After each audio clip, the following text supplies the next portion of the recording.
Good afternoon, everyone. Thank you for joining Lewis University's television network for our special Halloween edition. Today is Wednesday, October 30th, 2019. I'm Luis Chavez. And I'm Mayette Lloyd. And we begin with our top national stories.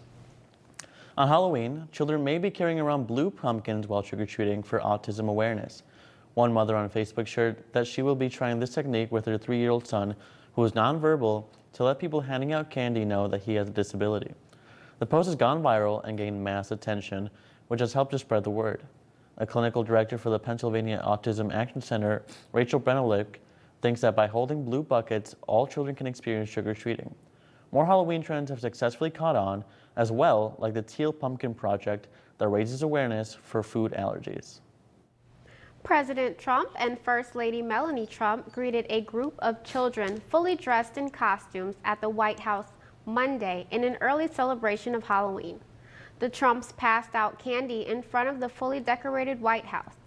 One clip from the live stream video is going viral.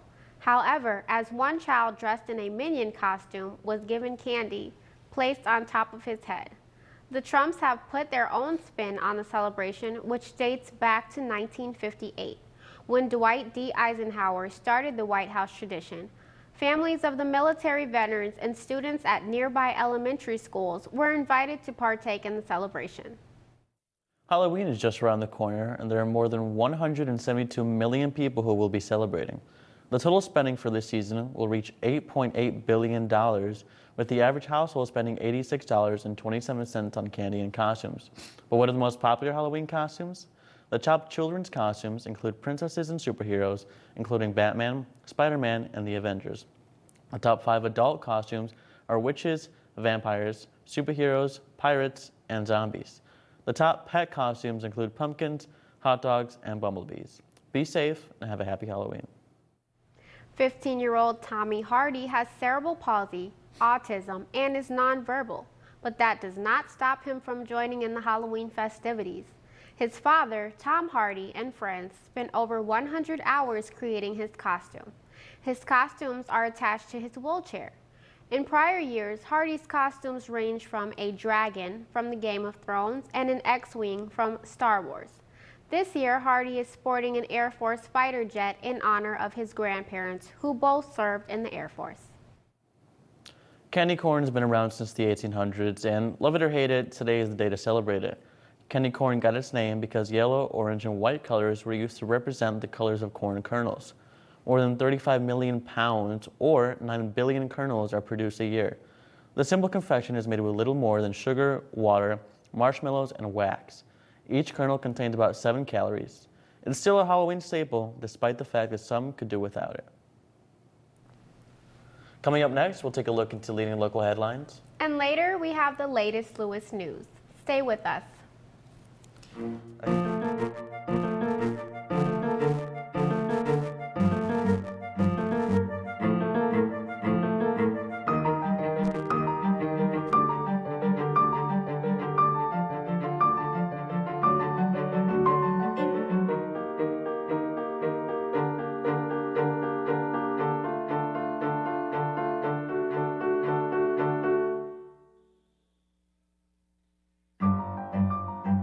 So who's going to do what?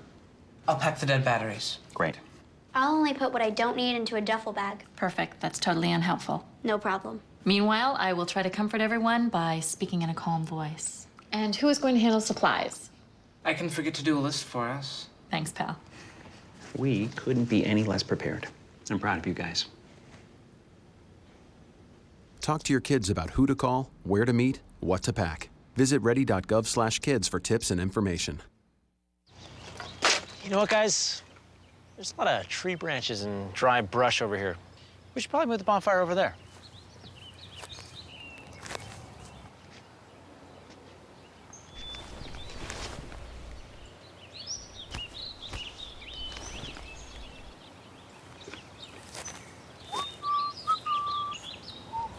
I'm guessing Smokey liked that idea.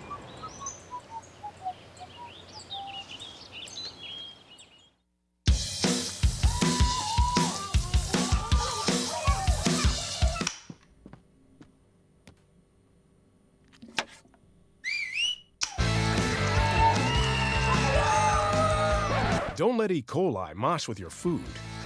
An estimated 3,000 Americans die from a foodborne illness each year. You can't see these microbes, but they might be there. So always separate raw meat from vegetables. Keep your family safe at foodsafety.gov. Well, with the first sight of snow, it looks like there is more on the way. With Halloween being tomorrow, some Chicago suburbs are changing their trick-or-treating hours. Some of the more extreme hour changes are in the village of Vernon Hills. Their hours will be from 2 to 5 p.m. Highs tomorrow are expected to sit in the upper 30s and low 40s for most suburbs. You might want to hold off on the candy apples tomorrow, as a Michigan company is recalling nearly 2,300 cases of apples because of a potential listeria contamination. The recalled apples were shipped October 16th through the 21st to wholesalers, retailers, and brokers in Florida, Illinois, Kentucky, Louisiana, Michigan, North Carolina, Texas, and Wisconsin. They were also sold unbranded in clear plastic bags, white paper tote bags, and individually from retail displays. Listeria usually causes mild illness, but can be dangerous to pregnant women or people with weak immune systems. A costume has been pulled from retail stores that depicts a child in a wedding dress, facing backlash from an online petition calling the costume a child bride and claiming the costume normalizes sex trafficking. The petition has more than 500 signees, though a counter petition is being produced to bring the dress back by parents who see nothing wrong with it. The other petition has more than 4,500 supporters, though the costume has more written supporters than claims against it. Vocal organizations like UNICEF have extended support for the removal of the costume and an increase in dialogue regarding child marriage. With winter making an early appearance in the Chicagoland area this year, families have created fun indoor Halloween activities for all to enjoy. Park districts and organizations in the city and suburbs are offering the free indoor events. Chicago, South, West, and North suburbs will have events at Loyola libraries, family clubs, and many more locations. Former President Barack Obama and former First Lady Michelle Obama returned to Chicago for their third annual Obama Foundation Summit. The two-day event started on Tuesday at the Illinois Institute of Technology in Bronzeville on the South Side. The former president was interviewed by actress Yara Shahidi. Michelle Obama was also joined by her older brother, Craig Robinson. The summit will feature civil rights activists, celebrities, as well as Chicago artists. This year's event will also showcase a 3D version of the Obama Presidential Center, including a glimpse at the proposed landscape of Jackson Park's historic Women's Garden. When we return, we have your day's top Lewis headlines. And later, we'll take a look at our 5-day forecast. Stay with us.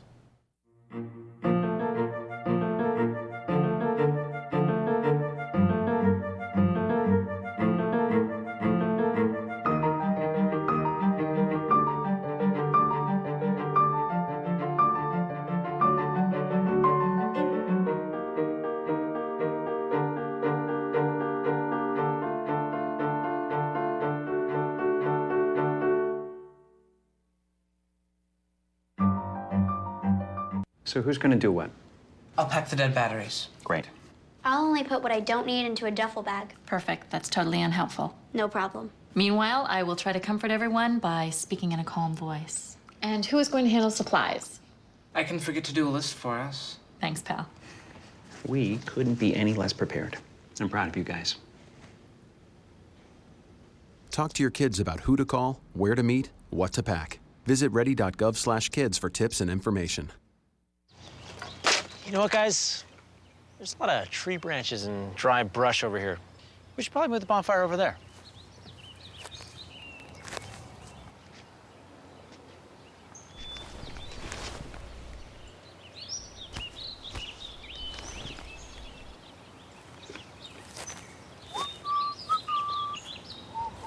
I'm guessing Smokey liked that idea.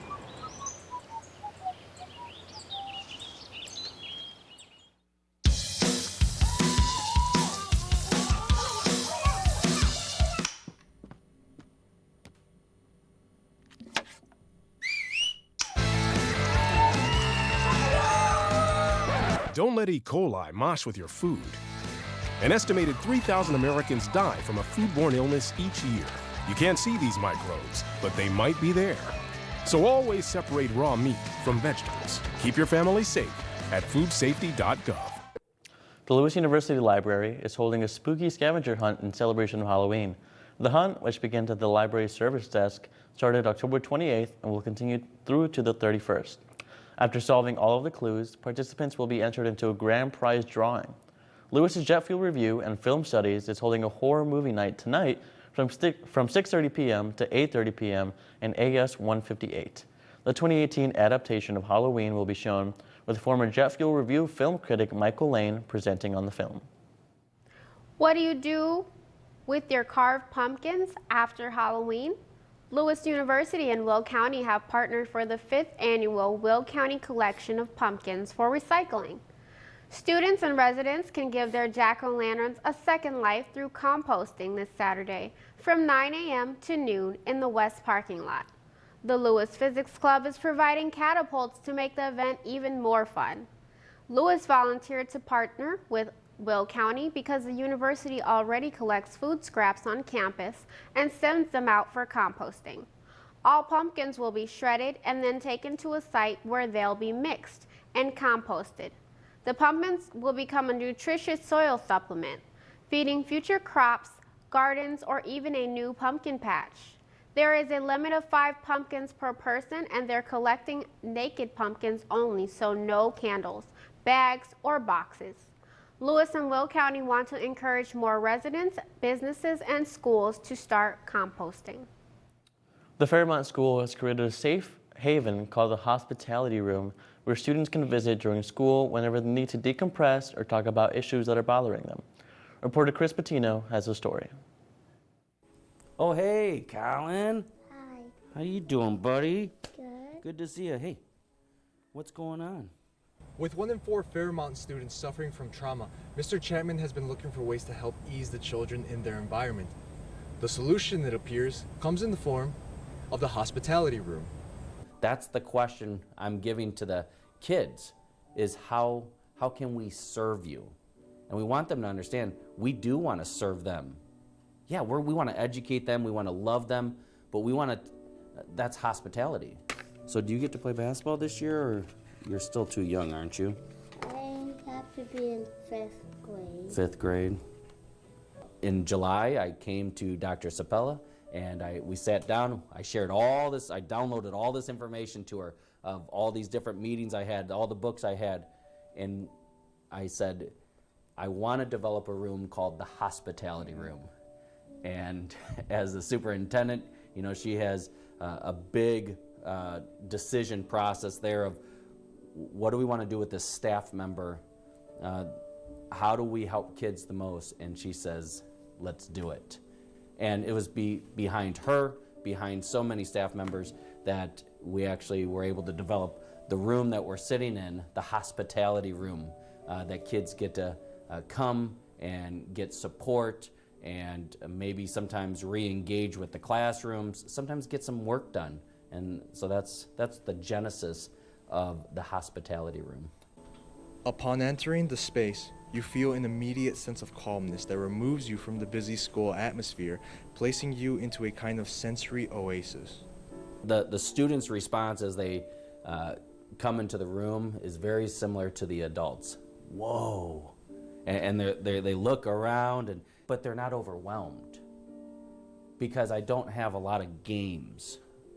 I don't have a lot of books.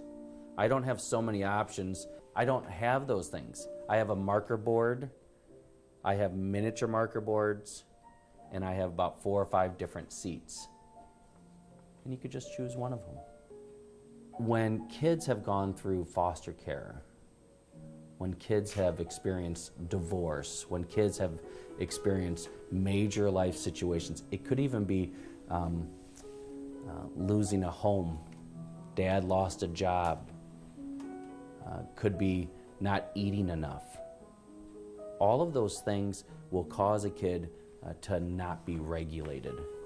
And if a kid's not regulated, if a kid doesn't have the ability to come down in their excitement or their energy or their frustrations or their anger or whatever it might be, they're irregulated, We need to help get them regulated before they can be educated. You are a GE genius, aren't you? Yeah. For LUTN TV News, I'm Chris Patino. Thank you, Chris, for that report. Reporter Rebecca Dvorak sat down with longtime Fairmont School Board member Katie Ulmer. Here's Rebecca with the story. Longtime resident Katie Ulmer has always taken an interest in the education of Fairmont students. Ulmer has firsthand knowledge of the situation in Fairmont from being on the school board for 20 years, from 1999 to 2019. My children were all well taught, and they all did well in grade school.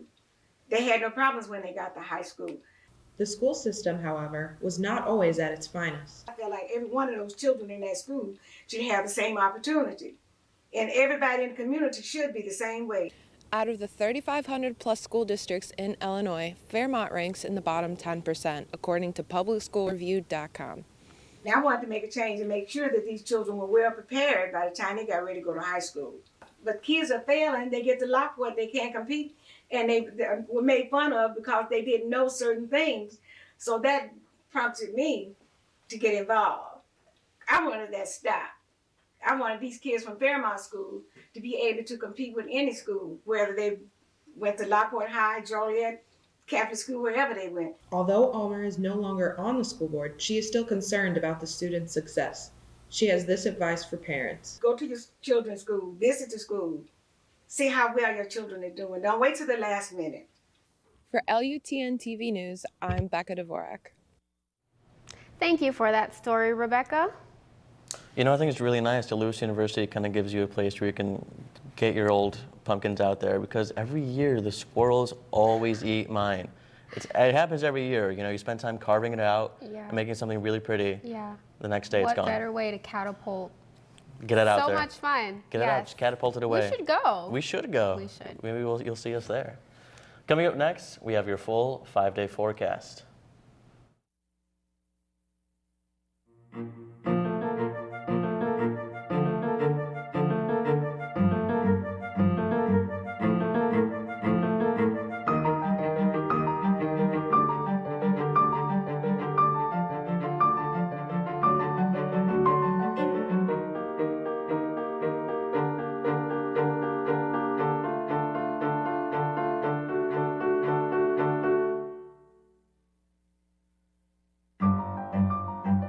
So who's going to do what? I'll pack the dead batteries. Great. I'll only put what I don't need into a duffel bag. Perfect. That's totally unhelpful. No problem. Meanwhile, I will try to comfort everyone by speaking in a calm voice. And who is going to handle supplies? I can forget to do a list for us. Thanks, pal. We couldn't be any less prepared. I'm proud of you guys. Talk to your kids about who to call, where to meet, what to pack. Visit ready.gov/kids for tips and information. You know what, guys? There's a lot of tree branches and dry brush over here. We should probably move the bonfire over there.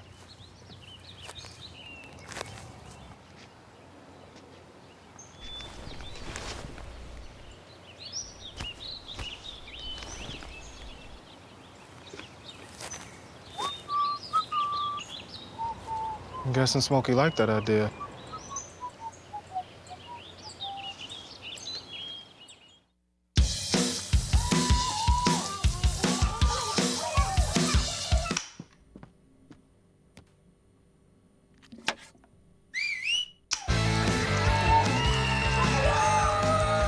Don't let E. coli mosh with your food.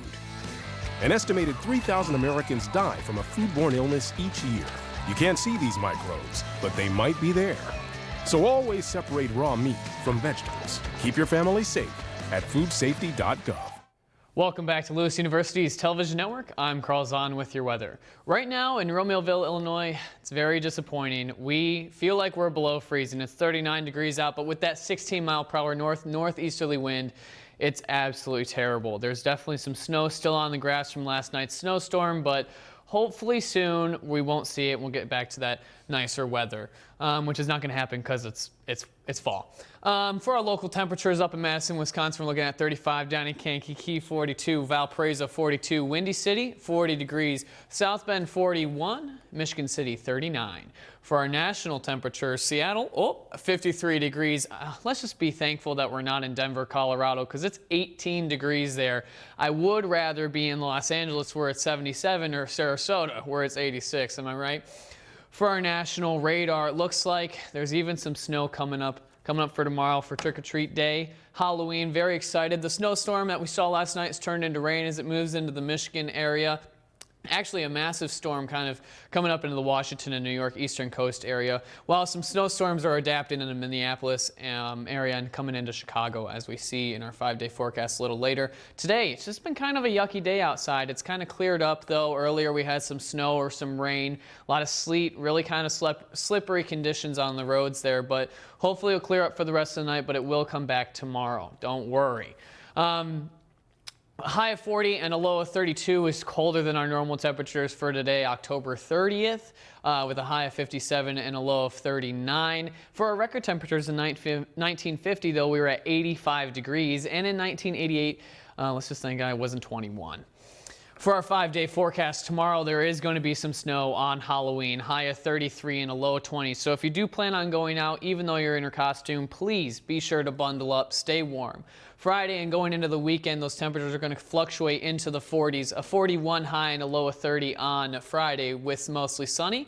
Saturday, the clouds are going to start to roll in with a high of 35 and a low of 28, mostly cloudy. And on Sunday, a high of 43 and a low of 36 with mostly cloudy. Remember to keep up with LUTN weather on Facebook and Twitter. Now back to Maya at the desk. All right, Carl, thank you so much for that update. Stay tuned for sports next.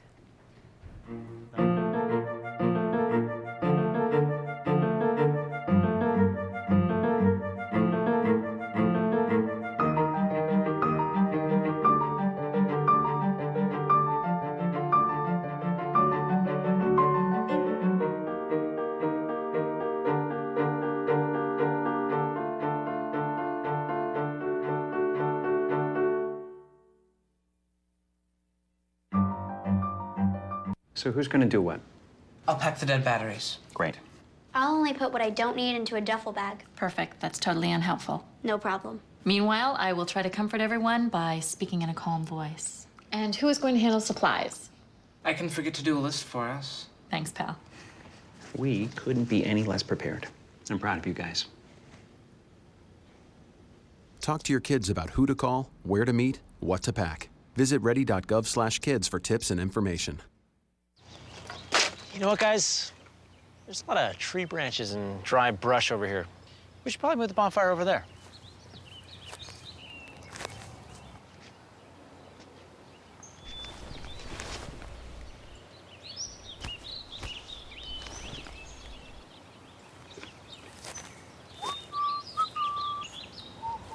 I'm guessing Smokey liked that idea.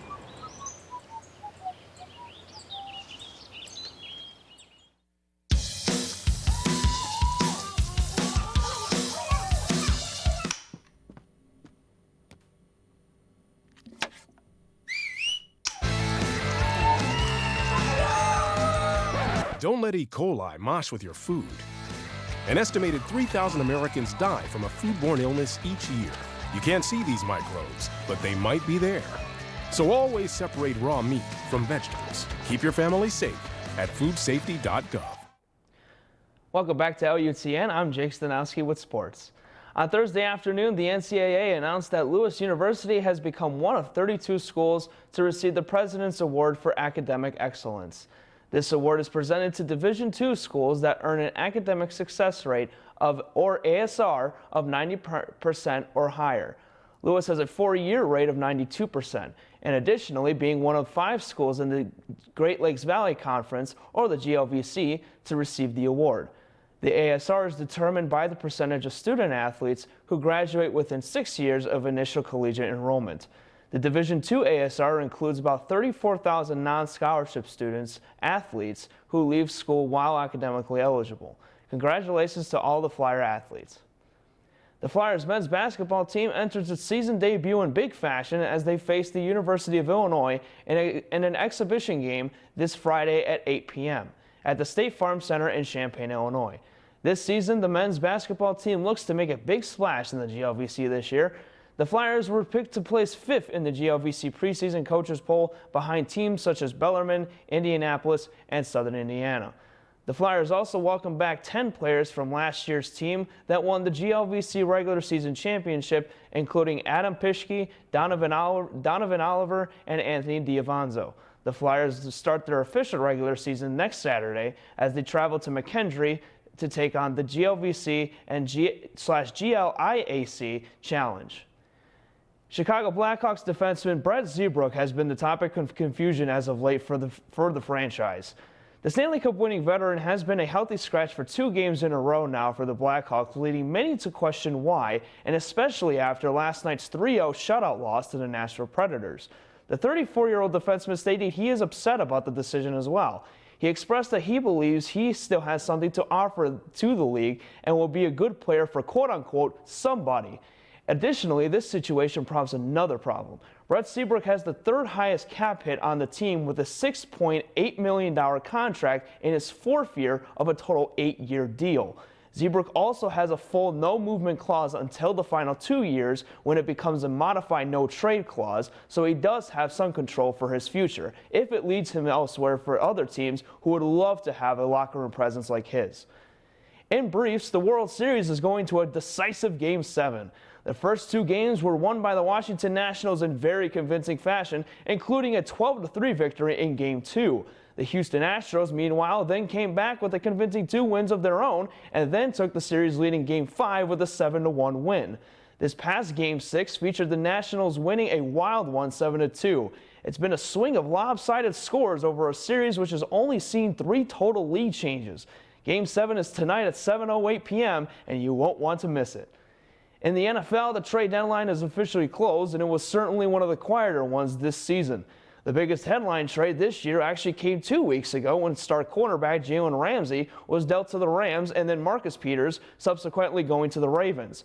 Yesterday, the Rams also moved cornerback Aqib Talib to the Dolphins, essentially getting a whole new identity in the corner positions.